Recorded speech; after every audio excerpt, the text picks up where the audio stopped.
Terima kasih Anda masih di Kompas Jateng bersama saya, Atana Sabrina.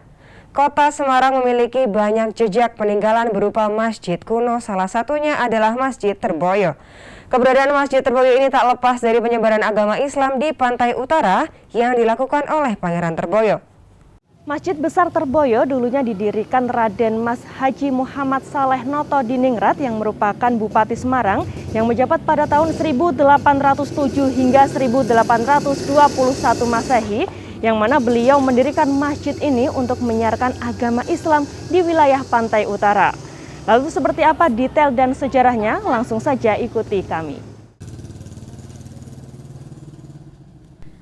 RMH Muhammad Saleh Noto Diningrat yang mendapat gelar Kyai Adipati Suroho Hadimenggolo V atau yang lebih dikenal dengan sebutan Pangeran Terboyo meninggalkan jejak sebuah masjid di Jalan Kyai Terboyo, Kelurahan Tambakrejo, Kecamatan Gayamsari, Kota Semarang. Pangeran Terboyo yang merupakan Bupati Semarang ke-23 pada tahun 1807 hingga 1821 membangun Masjid Terboyo sebelum mengundurkan diri dari jabatannya untuk fokus menyebarkan agama Islam di wilayah pantai utara. Pangeran Terboyo adalah salah satu putra dari Keraton Surakarta. Beliau adalah anak dari Kyai Surodiryo yang merupakan cucu dari Kyai Bustam yang memiliki andil gagasan pemisahan Kerajaan Mataram menjadi dua, yakni Kerajaan Surakarta dan Yogyakarta melalui Perjanjian Giyanti.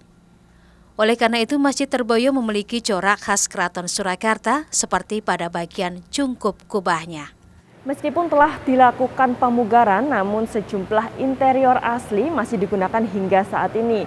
Di antaranya pintu, kemudian juga ada jendela dan juga ornamen-ornamen yang tertempel di dinding Masjid Besar Terboyo.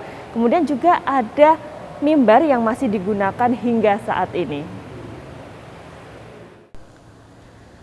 Pada bagian cungkup kubah terdapat sebuah tangga. Dulunya tangga ini digunakan untuk akses keluar masuk muadzin yang akan mengumandangkan azan. Sementara tiang kayu yang menopang cungkup ini merupakan tiang kayu asli setinggi 6 meter dari bangunan Masjid Terboyo yang kemudian dilapisi semen. Sedangkan ornamen yang digunakan pada tembok bangunan yang berbentuk oval dan segitiga juga masih terjaga keasliannya. Masjid Terboyo ini telah mengalami pemugaran dan peninggian bangunan karena seringnya terendam banjir dan rob. Ini letaknya di pesisir utara, sehingga setiap berapa tahun pasti harus naik itu.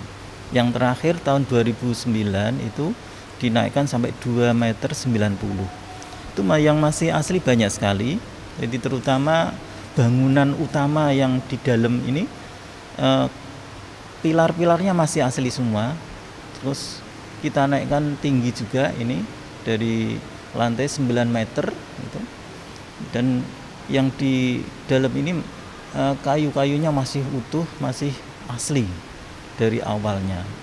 Mungkin kalau yang di serambi depan itu juga ada kayu-kayu, cuma tidak kelihatan, sudah kita lapisi dengan itu ya. Jadi yang asli sebetulnya ada kayu-kayunya di dalamnya, itu bangunan pilar-pilarnya itu masih banyak itu. Selain meninggalkan masjid, Pangeran Terboyo juga meninggalkan sumur tua yang diyakini masyarakat memiliki khasiat bisa menyembuhkan penyakit. Meskipun letaknya dekat dengan laut, namun sebelumnya air sumur di masjid ini rasanya tawar. Namun karena seringnya banjir dan rob, rasa air sumur ini kini berubah asin.